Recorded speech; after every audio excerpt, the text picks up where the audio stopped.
اعوذ باللہ من الشیطان الرجیم بسم اللہ الرحمن الرحیم۔ السلام علیکم۔ 10th کلاس تعلیمات اسلام میں ہم عدل کے متعلق پڑھ رہے ہیں۔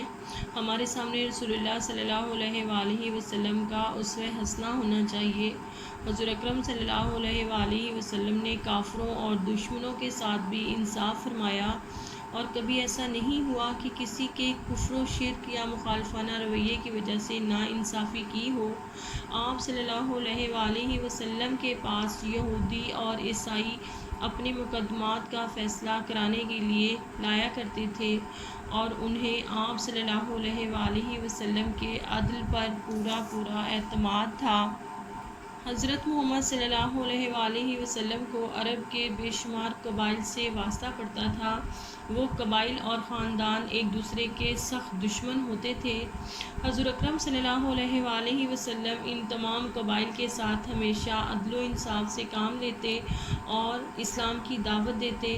کبھی کسی خاص فرد یا قبیلے کی بے جا طرفداری نہیں کی، یہاں تک کہ مسلم اور غیر مسلم کا فرق بھی روا نہ رکھا، بلکہ سب کے ساتھ مساوات کا سلوک کیا۔ تو 10th کلاس اب ہم اپنے سبق کی پڑھائی کریں گے اور ساتھ ساتھ مختصر سوالات اور ان کے جوابات بھی دیکھیں گے۔ عدل کا معنی مساوی بدلہ، افراط اور تفریط کے درمیان راستہ اور حق و انصاف ہے۔ عدل کی ضد ظلم ہے، جس کا معنی ہے کسی چیز کو اس کے مناسب مقام میں نہ رکھنا، بدلہ دینے میں کمی بیشی کرنا۔ ہر اچھے اور برے کام کا پورا بدلہ دینا عدل کہلاتا ہے، اس میں کمی بیشی کرنا ظلم ہے۔ عدل و انصاف کے بغیر مثالی معاشرہ قائم نہیں کیا جا سکتا۔ جہاں ظلم فساد اور بے چینی پیدا کرتا ہے، وہاں عدل امن، اطمینان اور ترقی کا ضامن ہے۔ عدل ہی پر دنیا کی ترقی اور خوشحالی کا دار و مدار ہے، اور دنیا کی کوئی قوم اس کی ضرورت و اہمیت کا انکار نہیں کر سکتی۔ اسلامی تعلیمات میں عدل کو نمایاں مقام حاصل ہے۔ کیوں نہ ہو، اسی عدل و انصاف کے ذریعے انسان اس زندگی میں جنت کی جھلک دیکھ سکتا ہے اور مثالی معاشرہ قائم ہو سکتا ہے، جو اسلام کے اولین مقاصد میں سے ہے۔ یہ ایک حقیقت ہے کہ انسانی معاشرے میں افراد کی باہمی کشمکش اور ٹکر کو عادل، حاکم اور انصاف پسند عدلیہ کے ذریعے ہی ختم کیا جا سکتا ہے۔ ایسی عدلیہ کا وجود جو مظلوم کی داد رسی کرے اور عدل و انصاف کے مطابق فیصلے کرے، امن کے قیام کی خاطر انتہائی ضروری ہے۔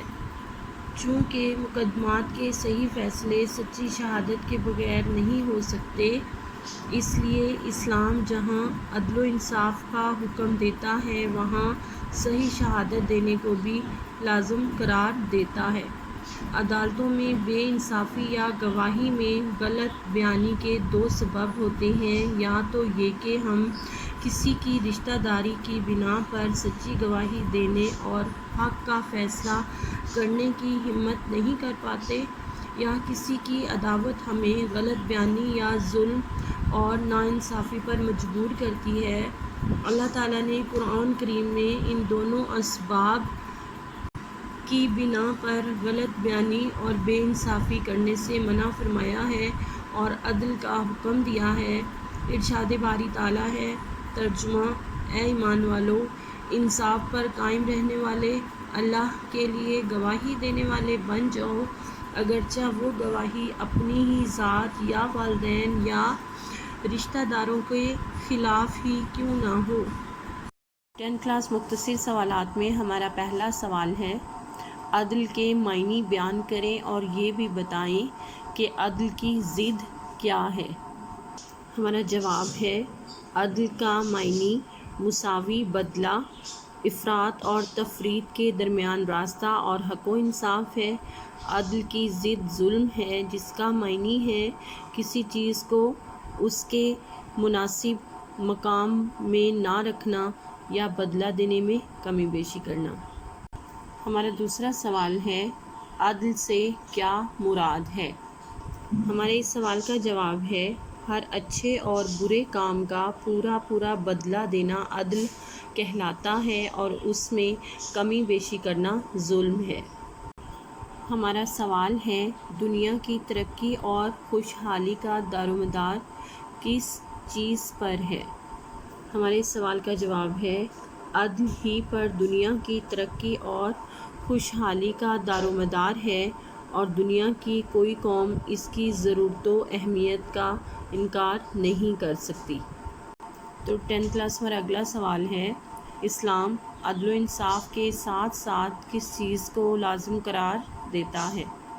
چونکہ مقدمات کے صحیح فیصلے سچی شہادت کے بغیر ممکن نہیں ہو سکتے، اس لیے اسلام جہاں عدل و انصاف کا حکم دیتا ہے وہاں صحیح شہادت دینے کو بھی لازم قرار دیتا ہے۔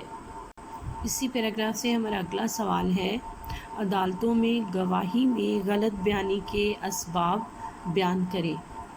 ہمارے سوال کا جواب ہے، عدالتوں میں بے انصافی یا گواہی میں غلط بیانی کے 2 سبب ہوتے ہیں، یا تو یہ کہ ہم کسی کی رشتہ داری کی بنا پر سچی گواہی دینے اور حق کا فیصلہ کرنے کی ہمت نہیں کرتے، یا کسی کی عداوت ہمیں غلط بیانی یا ظلم اور ناانصافی پر مجبور کرتی ہے۔